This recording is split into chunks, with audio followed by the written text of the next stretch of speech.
আসসালামু আলাইকুম বন্ধুরা, আমি শিকান্তিক বলছি আমার আয়েশা নতুন ভিডিও দেখার জন্য তোমাদের সবাইকে স্বাগতম জানাই। তো তোমরা সবাই কেমন আছো? আশা করছি খুব ভালো আছো এবং সুস্থ আছো। আলহামদুলিল্লাহ, আল্লাহর অসীম রহমতে আমিও খুব ভালো আছি এবং সুস্থ আছি। দেশ এবং দেশের বাহির থেকে যারা এই ভিডিওটি দেখছো তাদের সবাইকে জানিয়ে অসংখ্য ধন্যবাদ। তো বন্ধুরা, প্রতিদিনের মতো সকাল থেকে ভিডিওটি শুরু করলাম। আর দেখো, মা কিন্তু বেশি করে নুডলস করে নিচ্ছে বন্ধুরা। এটা কি সুন্দর লাগছে না দেখতে। এটা কিন্তু চিকেন এগ নুডলস। তো দেখো, দেখে কিন্তু খুবই লোভ লাগছে। তো মা কিন্তু বেশি করে করেছিল, তো তাই মায়ের একটু নাড়াচাড়া করতে অসুবিধা হচ্ছিল। আসলে আমার আর বাবার তো নুডলস অনেক প্রিয়। আমাদের তো অল্প একটু খেলে মনই ভরে না, এই জন্য মা বেশি করে রান্না করে। তো এই জন্য একটু ঝামেলা হয়ে যায় বন্ধুরা, তবে খেতে না দুর্দান্ত লাগে। তো এই তো মাছ একদম সুন্দর করে ঝাল ঝাল করে করে নেয়, আমার তো অনেক পছন্দ। আর আমি তো ঘুমাচ্ছিলাম, মা রান্না করছিল, পরে আমি ঘুম থেকে উঠেছি। আর বাবা তো আগেই খাওয়া দাওয়া সেরে নিয়েছেন, আর আমি পরে উঠে খাওয়া দাওয়া করে নিয়েছি। আর দেখো, মা কিন্তু সার্ভ করে দিয়েছে। এটাই বাবার প্লেট, মানে এটা আমার প্লেট। তো এই তো বন্ধুরা, এই তো আমি খেয়ে নিচ্ছি। বাবার প্লেটের মা ভিডিও করেনি আসলে বাবা তো আগেই খেয়ে নিয়েছে। বাবার তো খুব ক্ষুধা পেয়েছিল, এখন আমারও পেয়ে গেছে, তো আমিও খেয়ে নিচ্ছি। আর জানো বন্ধুরা, আজকে উঠতে কেন লেট হয়েছে? গতকাল কারেন্ট এত বিরক্ত করছিল, মানে চলে গেছিল।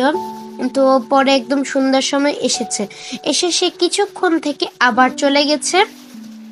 তো কি আর করার বন্ধুরা, তারপর আসছে যাচ্ছে,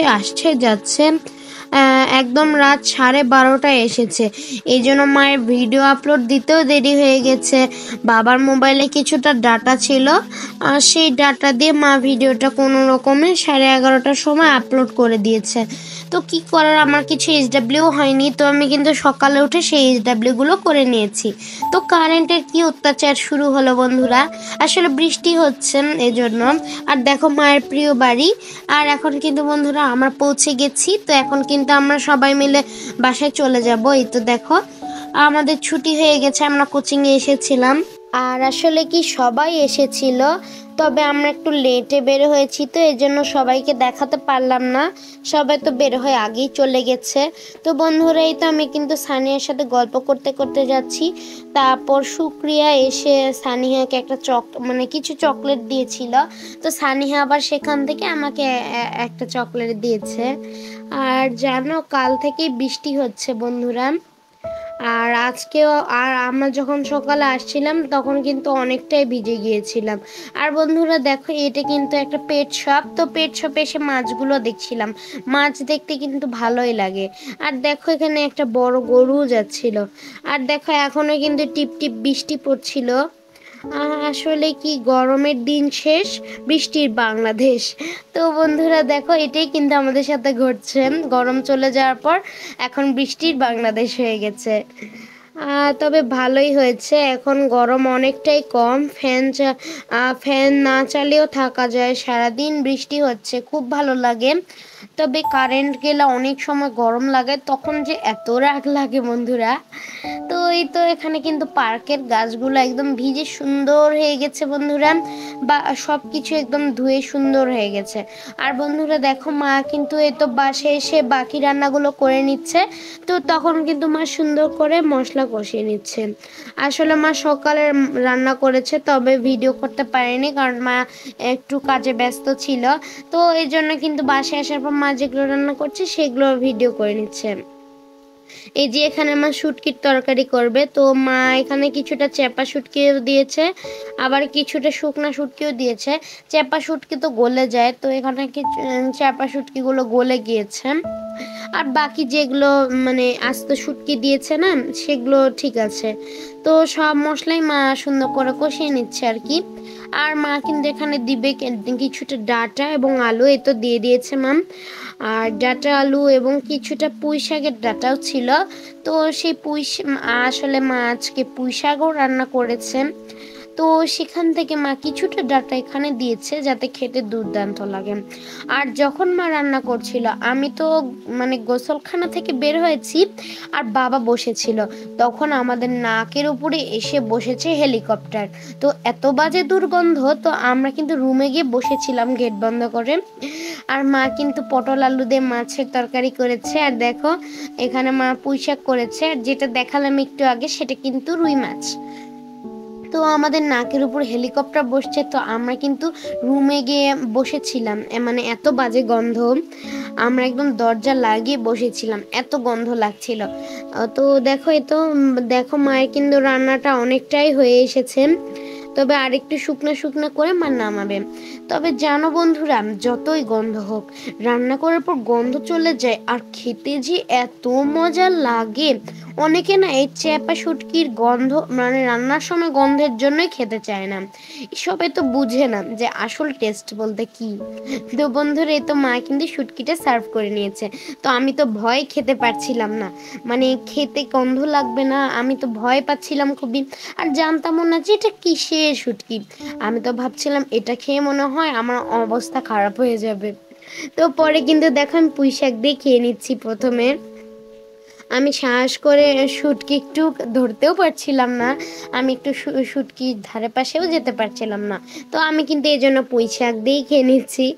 তবে মা বারবার বলছিল শুটকি একটু খেয়ে দেখো অনেক মজা, তবে আমার না একটু খেতে ইচ্ছে করছিল না, আমার খুবই ভয় লাগছিল।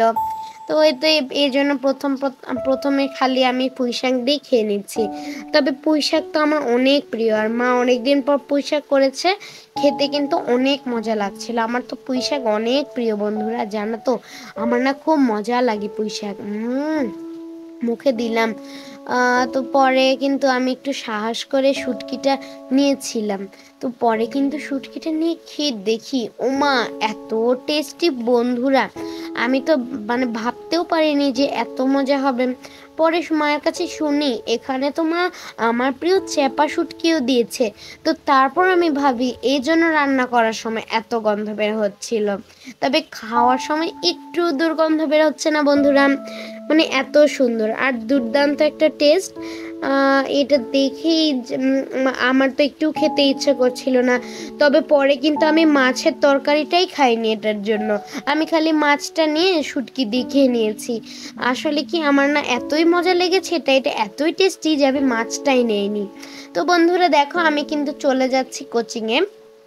আসলে আমি আর মা শুয়েছিলাম, হঠাৎ দেখি সানি এসেছে, আর দেখি বাজে 4টা, মানে 4:20। তো এটা দেখে তো আমাদের তাড়াহুড়ো শুরু হয়ে গেছে। তো তারপর কিন্তু আমরা রেডি হয়ে অবশেষে কোচিংয়ে এসেছি, আর এখন ছুটি হয়ে গেছেন, আর আমাদের সাথে আছে আনিস। তো আমরা সবাই মিলে গল্প করতে করতে যাচ্ছিলাম। তো ওই তো আনিসকেও এখন বিদায় দেওয়ার সময় এসেছে, আনিসের বাসা তো সামনেই। তো এই তো আনিসকে বিদায় দিয়ে দিলাম, আর এখন আমরাও চলে যাব বাসায়। তো এই তো আনিস আমাদেরকে বিদায় দিয়ে দিল। আর তারপরে 1 মাস পরে রফিক স্যারের কোচিংয়ে আসবো, কেননা আমাদের মডেল টেস্ট শুরু হয়ে যাবে, আবার সামনে আমাদের স্কুলের অর্ধবার্ষিক পরীক্ষা। তো কি করার বন্ধুরা, এই জন্য আর আসতে পারবো না। আর বন্ধুরা জানো তো আমি না মনে করেছিলাম যে আমরা পার্কে যাব, তখন পার্কে ঢুকতে লেগেছি, মা বললো আব্বু না চলো আমরা আজকে যাব না, বৃষ্টি শুরু হয়ে গেছে। তো তারপর কিন্তু আর ভিডিও করতে পারিনি। তো তারপর কিন্তু আমরা ছাতা নিয়ে হাঁটছিলাম, তারপর সহি সালামতে বাসায় চলে এসেছি, আর তারপর নামাজ আদায় করে নিয়েছি যেহেতু মাগরিবের আজান দিয়েছিল। আর তারপরে কি করবে, তো কোরআন তেলাওয়াত করে নিচ্ছি প্রতিদিনের মতো। তো বন্ধুরা আজকে এই পর্যন্ত, ভিডিওটি ভালো লাগলে অবশ্যই লাইক করে দিও, এবং আমার পাশে থাকতে চাইলে অবশ্যই সাবস্ক্রাইব করে দিও। আল্লাহ হাফিজ।